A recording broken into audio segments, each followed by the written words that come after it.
What if your memories aren't real? Right now, you can probably picture your childhood home, the color of the walls, the sound of the door closing, maybe even the smell of the air after rain. It feels solid, certain, like a recording stored safely inside your mind.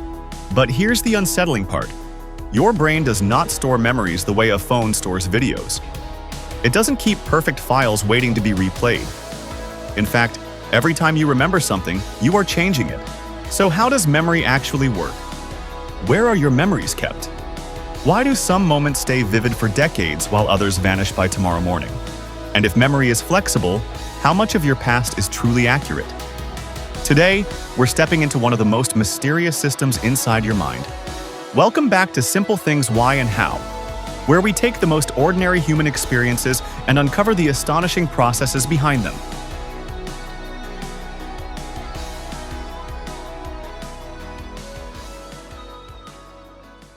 Memory feels simple. You experience something, you remember it. End of story. But inside your brain, memory is less like a storage box and more like a living, breathing network that constantly reshapes itself.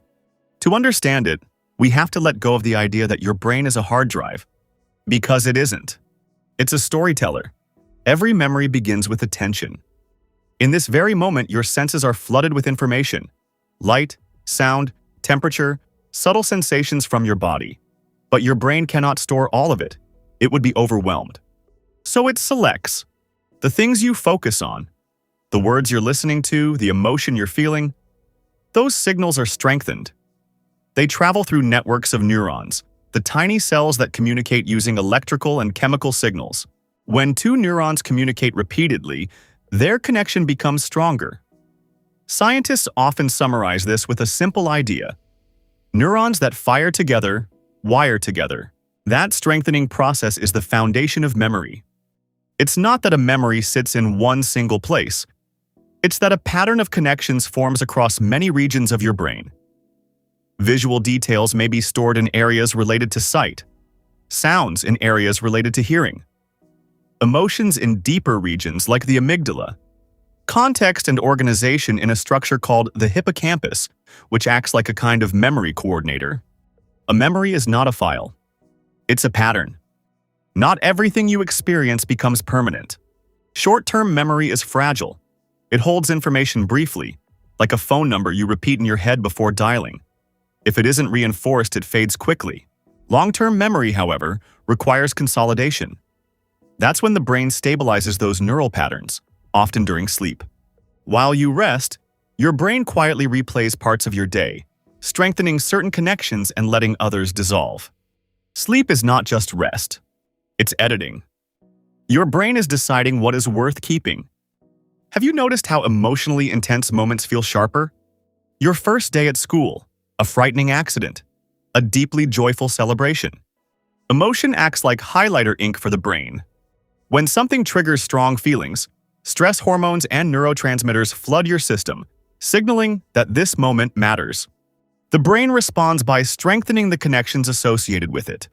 That's why emotionally charged memories often feel vivid, even years later. But vivid does not always mean accurate. Here's the most surprising truth. When you recall a memory, you are not playing a recording. You are reconstructing it.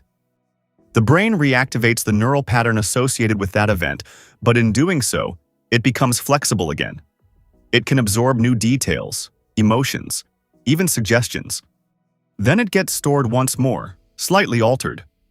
This means every time you remember your childhood home, your brain rebuilds it using fragments, stored images, current emotions, later knowledge.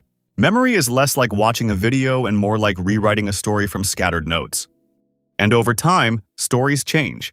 Not because you're dishonest, but because your brain is adaptive. Forgetting feels frustrating, sometimes even frightening. But forgetting is not a flaw. It's efficiency. If your brain preserved every single detail of every single day, it would struggle to prioritize. Forgetting allows you to filter out noise and focus on what matters now.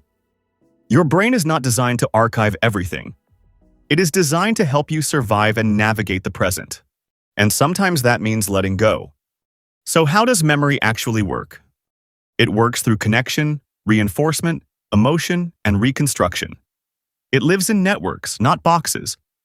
It strengthens with repetition and meaning. It reshapes itself each time you revisit it.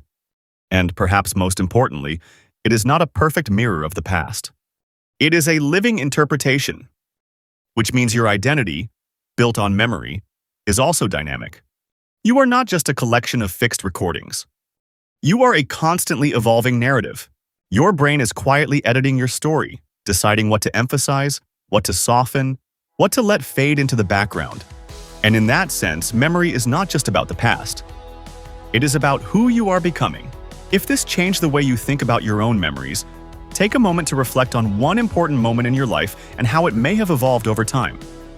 If you enjoyed exploring the hidden workings of your mind, give this video a like so more curious minds can discover it. Share it with someone who loves deep conversations about the brain. And subscribe to Simple Things Why and How, because the simplest questions often hide the most profound truths. Until next time, stay curious. And remember, your story is still being written.